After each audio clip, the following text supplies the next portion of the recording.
Movie के शुरू में हम एक बच्ची को बैले डांस करते हुए देखते हैं। डांस क्लास के बाद वो अपनी बड़ी सी गाड़ी में बैठकर अपने महलनुमा घर की तरफ बढ़ जाती है और इस वक्त पर हम नोटिस करते हैं कि 6 लोग इस एबिगेल नामी बच्ची पर नजर रखे हुए थे।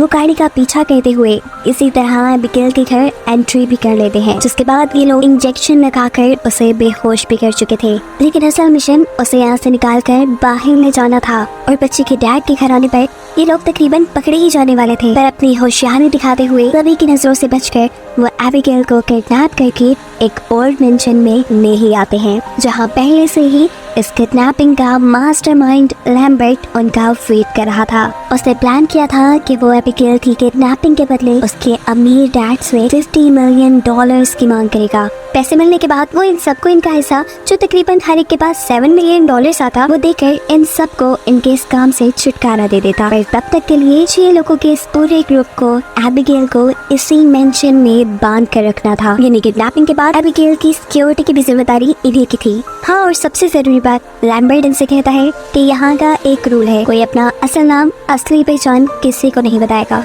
सब एक दूसरे को बुलाने के लिए यहाँ नकली नाम यूज करने वाले हैं, जो नाम इन्हें लैम्बर्ट ही देकर गया है। लैम्बर्ट इन सब से इनके फोन भी ले चुका था ताकि पुलिस इन्हें ट्रैक न कर पाए, और साथ ही एक आखिरी इंस्ट्रक्शन वो जाने से पहले उन्हें ये देता है कि एबिगेल की आंखों पर पट्टी बंधी रहेगी और उसके रूम में जोई के अलावा कोई नहीं जाएगा। उसे नहीं पता चलना चाहिए कि कितने लोगों ने मिलकर उसकी किडनैपिंग की। लैम्बर्ट ने इन सब के पूछने के बावजूद भी अभी तक इन्हें ये नहीं बताया था कि एबिगेल किसकी बेटी है। इन्हें अभी तक बस यही खबर थी कि एबिगेल के डैड एक मिलियनर है, यानी बहुत ही अमीर इंसान। लैम्बर्ट के जाने के बाद ये लोग टाइम पास करने के लिए एक दूसरे के बारे में ही गैस करना शुरू कर देते हैं। जो इन लोगों को पहचानने में माहिर थी, वो फ्रैंक को एक पुलिस डिटेक्टिव बताती है, जो कि 100% करेक्ट था। उसके सामने जो लड़की बैठी थी वो हैकर थी। लोगों के अकाउंट्स हैक कर करके, पैसे की कमी तो नहीं थी उसके पास, बस तुमने थ्रिल के लिए मिशन चुना है। सही कह रही हूँ ना? और ये मस्कुलर मैन, तुम्हें अपनी ताकत दिखाने का बड़ा शौक है ना? तुम जरूर एक गुंडे हो। ड्राइवर, तुम्हारे बारे में गेस करने की क्या जरूरत है? तुम अपनी अच्छी ड्राइविंग स्किल्स की वजह से हमारे साथ हो।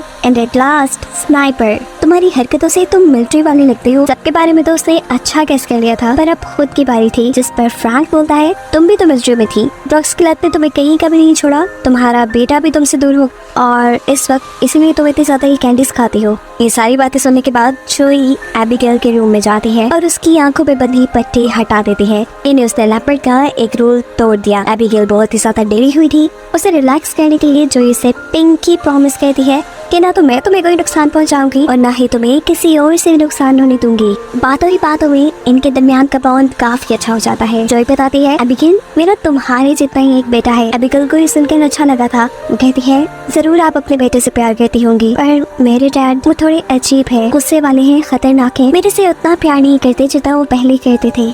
जोई के बाहर जाने से पहले एबिगेल उसे वार्न करती है, आज रात बहुत बुरा होने वाला है कुछ। जोई को उसकी ये बातें थोड़ी अजीब लगती हैं और फिर नीचे आकर सब लोग उसे कहते हैं कि मुझे शक है कि एबिगेल के डैड कोई बहुत ही खतरनाक इंसान है। आखिर हमने किडनैपिंग की है, हमें भी पता होना चाहिए कि किसकी बेटी को किडनैप कर लिया हमने। उसकी बातों में दम था। फ्रैंक बिना वक्त ज़ाया किए एबिगेल के रूम में जाता है और उसे डरा धमका कर उससे उसके डैड का नाम पूछ लेता है। एबिगेल के डैड का नाम सुनने के बाद वो स्टिल रह जाता है, ऐसे जैसे उसे सांप सूंघ गया हो, क्योंकि उसे यकीन नहीं आ रहा था कि उन्होंने एक बहुत बड़े गैंगस्टर की बेटी को किडनैप कर लिया है। ये बात वो जाकर सबको बताता है और सब उसी की तरह शॉक रह जाते हैं। फ्रैंक अपना एक एक्सपीरियंस शेयर करता है कि कैसे एक मर्तबा उसके साथ के 3 ऑफिसर्स ने इस गैंगस्टर के खिलाफ काम किया था। उसके बाद से उन तीनों ऑफिसर को लाइफ थ्रेट्स आना शुरू हो गए। उनकी सेफ्टी के लिए उन्हें होटल के सबसे सेफ रूम में रखा गया। रूम के आगे 24/7 सिक्योरिटी थी और रूम के अंदर जाने के सिर्फ 2 ही रास्ते थे, एक विंडो और एक दरवाजा। विंडो से अंदर घुसना तो इम्पॉसिबल था, लेकिन फिर भी जब सुबह को दरवाजा खोला गया तो अंदर से तीनों ऑफिसर्स की लाशें मिली। इससे वो अंदाजा लगा सकते थे कि अब उनके साथ क्या होने वाला है। यहाँ सभी खौफ से पागल हो चुके थे, सिवाय ड्राइवर के, क्योंकि उसे यहाँ किसी कहानी भी यकीन नहीं था। कुछ देर बाद वो किसी काम से बेसमेंट में जाता है और देखने को मिलता है कि किसी ने उसके ऊपर हमला कर दिया है। वो जोर से चीख मारता है और हैकर को उसकी चीख सुनाई दे जाती है। वो चेक करने के लिए जाती है तो देखती है कि उस ड्राइवर का किसी ने गला काट दिया था। घबराई हुई वो वापस उनके पास आकर बताती है उनको कि हम पर हमले होना शुरू हो चुके हैं। ये सुनकर स्नाइपर कहता है, यार मुझे पैसे नहीं चाहिए, मैं तो यहाँ से भाग रहा हूँ। वो और फ्रैंक जैसे ही इस मेंशन से बाहर निकलने की कोशिश करते हैं तो यहाँ का एडवांस सिक्योरिटी सिस्टम एक्टिवेट हो जाता है। पूरे घर के खिड़की और दरवाजों के आगे मेटल शील्ड्स आ जाती है, जिसका मतलब है कि अब ये लोग यही कैद होकर रह गए हैं। इन लोगों को ये भी पता था कि बिल्डिंग में कोई किलर भी है जो इनको मारने वाला है, इसलिए ये सब लोग होशियार बैठे हैं। जो एबिगेल से पूछने के लिए जाती है, क्या तुम्हें इन सभी अटैक्स के पीछे कुछ पता है? यहाँ एबिगेल उसे बताती है कि असल में फ्रैंक मेरे डैड का आदमी है और जब वो मेरे रूम में आया था तो उसने मुझे धमकाया कि मैं किसी को भी इस बारे में ना बताऊं। ये सुनते ही जोई गुस्से में आ चुकी थी। इससे पहले कि वो फ्रैंक के पास जाती, पीछे मुड़कर वो देखती है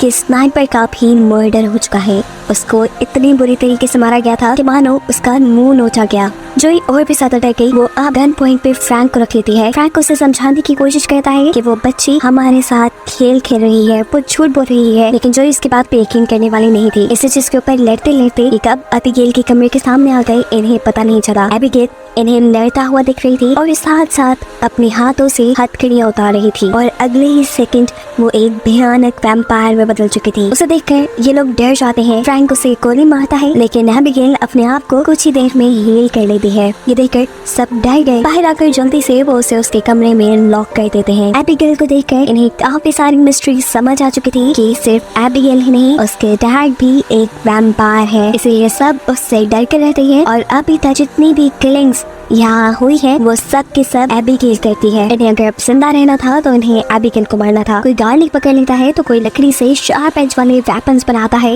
इस वैम्पायर यानी एबिगेल को मारने के लिए, लेकिन जोई इस काम में इन सब का साथ नहीं दे रही। उसका मानना है कि अगर हमें जिंदा जाना है तो हमें एबिगेल के साथ कोई डील कर लेनी चाहिए। खैर उसकी बातों पे ये लोग ध्यान नहीं देते और एबिगेल का रूम खोल देते हैं जहाँ एबिगेल स्नाइपर के मरे हुए जिस्म के साथ डांस कर रही थी। ये लोग पीछे से एबिगेल के ऊपर हमला करते हैं, लेकिन एबिगेल खुद ही इनके ऊपर भारी पड़ जाते हैं। गार्लिक और क्रॉस का तो उसके ऊपर कोई असर ही नहीं पड़ता। मुश्किलों से ही ये अपनी जान बचाकर एबिगेल के रूम से भागकर बाहर आते हैं। जो इन्हें मशवरा देती है कि हमें एबिगेल के ऊपर बेहोश करने वाला इंजेक्शन यूज करना चाहिए। पहले भी वो उसी से बेहोश हुई थी। उसका आइडिया अच्छा था। सब उसके ऊपर वर्क करना शुरू करते हैं, लेकिन एबिगेल का उनके हाथ में आना इतना आसान नहीं था। एबिगेल अभी भी सबके ऊपर भारी पड़ रही थी, लेकिन उनके ग्रुप का वो गुंडा मुश्किल से ही सही लेकिन पीछे से एबिगेल को पकड़ने में कामयाब हो जाता है और वक्त रहते ही जोई उसे बेहोश होने वाला इंजेक्शन दे देती है। इस सारी हाथापाई के अंदर एबिगेल यहाँ इनकी एक साथी के हाथ पे काट भी गई थी। सबको डर था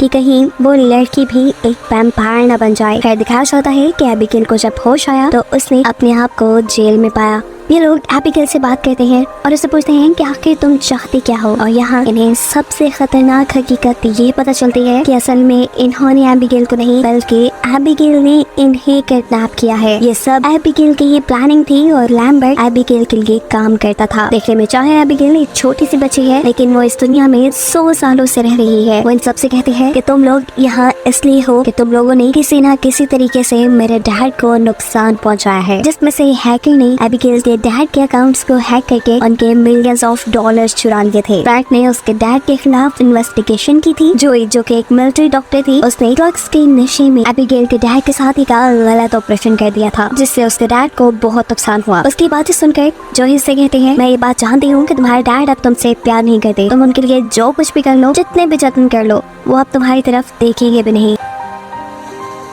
इन बातों के बाद ये सब लोग यहाँ से बाहर जाने का डिसाइड करते हैं। यहाँ से बाहर निकलने के लिए उन्हें बाहर का रास्ता भी ढूंढना था। ढूंढने का काम बाकी तीनों लोग गए और फ्रैंक को ये एबिगेल पर नजर रखने का काम देते हैं। इन सब के यहाँ से जाने के बाद एबिगेल फ्रैंक के साथ एक डील करती है। वो उसे कहते हैं कि तुम मुझे यहाँ से निकाल दो, मैं तुम्हें जिंदा छोड़ दूंगी और बाकी सबको खा जाऊंगी। बातों की बातों में फ्रैंक उससे इस बिल्डिंग से निकलने का रास्ता भी पूछ लेता है। एबिगेल बताती है कि इस बिल्डिंग की लाइब्रेरी में एक बुक है जिसको प्रेस करने पे यहाँ के सारे सिक्योरिटी सिस्टम डीएक्टिवेट हो जाएंगे। ये सुनने के बाद फ्रैंक एबिगेल से की हुई उसकी डील तोड़ देता है और अपने बाकी साथियों को यहाँ से निकलने का रास्ता बताने के लिए जाता है, लेकिन उसे धोखा देते देख गुस्से में एबिगेल अपना पिंजरा तोड़कर बाहर निकल आती है और उसके ऊपर हमला कर देती है। वो फ्रैंक को यहाँ पे मारने ही वाली थी थी, लेकिन सही टाइम पे जोई आके एक हैमर से यहाँ की एक विंडो तोड़ देती है। सुबह हो चुकी थी और विंडो से आने वाली तेज सनलाइट एबिगेल के हाथ को किसी बम की तरह फाड़ देती है। एबिगेल अपने आप को दोबारा से ठीक करने के लिए यहाँ से एक अंधेरी जगह में जाकर छुप जाती है और फिर वक्त के लिए ये लोग एबिगेल से छूट चुके थे, क्योंकि इस टाइम जहाँ पर वो थे वहाँ पे सनलाइट आ रही थी। लेकिन कितना भी वक्त तो यहाँ नहीं थे, रात तो होनी ही थी। एबिगेल से इनका सामना जरूर होना था। इन लोगों को यहाँ से बाहर निकलने का रास्ता ढूंढना ही था। ये लोग दो के ग्रुप में डिवाइड होकर जब यहाँ से बाहर निकलने का रास्ता ढूंढने की कोशिश करते हैं, तब एबिगेल उस लड़की का माइंड कंट्रोल करने लग जाती है जिसे उसने काटा था। अपनी पावर से एबिगेल इस लड़की को वैम्पायर बना देती है और सबसे पहले उसके अपने ही साथी को मारने का हुक्म देती है। उसके कहने पे ये लड़की ये काम कर भी चुकी थी, ये भी अपने उस पार्टनर को मार भी चुकी थी। जोई जो दूर खड़ी है सब कुछ देख रही थी। इससे पहले कि वो जोई को ही आकर मारती, जोई एक मिरर के जरिए इस लड़की के ऊपर सनलाइट रिफ्लेक्ट करती है, क्योंकि अब वो लड़की वैम्पायर बन चुकी थी। इसी वजह से वो सनलाइट के लगते ही एक बॉम्ब की तरह फटकर खत्म हो जाती है। सभी यहाँ पर मारे जा चुके थे। जो बचे थे वो था सिर्फ फ्रैंक और जोई। फ्रैंक यहाँ पे लाइब्रेरी में जाता है और एबिगेल की बताई हुई किताब से एक दरवाजा खुलने में उसको मदद मिलती है। अंदर एक कंट्रोल रूम था जहाँ पे इन्हें लैम्बर्ट बैठा दिखाई दे जाता है। फ्रैंक बिना वक्त जाए के लैम्बर्ट को शूट कर देता है, लेकिन लैम्बर्ट खुद ब खुद उससे हील हो गया। यानी लैम्बर्ट भी एक वैम्पायर है। वो फ्रैंक को बताता है कि आज से 2 साल पहले उसे वैम्पायर में बदल दिया गया था और उसके बाद से वो एबिगेल के लिए ये काम कर रहा है। वो हर ऐसे आदमी को एबिगेल के लिए पकड़ के लाता है जिसने एबिगेल के डैड का किसी तरह से नुकसान किया हो, जिसके बाद एबिगेल इसी मेंशन के अंदर लोगों को मैनिपुलेट करके इमोशनली उनके साथ खेल के उन्हें मार कर अपने आप को सेटिस्फाई करती है। अब लैम्बर्ट भी एबिगेल के लिए नौकरों के साथ काम करते करते थक चुका था। वो एबिगेल से छुटकारे के लिए फ्रैंक का साथ चाहता था। फ्रैंक का साथ उसे कुछ इस तरह चाहिए था कि वो सबसे पहले फ्रैंक को मारकर उसे एक वैम्पायर में कन्वर्ट कर देता। उसके बाद ये दोनों मिलकर एबिगेल को मारते, देन एबिगेल के डैड को, जो इस पूरी दुनिया के सबसे बड़े गैंगस्टर बने बैठे थे, जिसके बाद वो उसकी हर चीज के मालिक होते। फ्रैंक को उसकी ऑफर बुरी नहीं लगी थी, इसलिए फ्रैंक उसकी बात मान जाता है। लैम्बर्ट उसे पहले बाइट करता है और फिर उसे अपना खून पिलाकर उसे एक वैम्पायर में बदल देता है। वैम्पायर बनते ही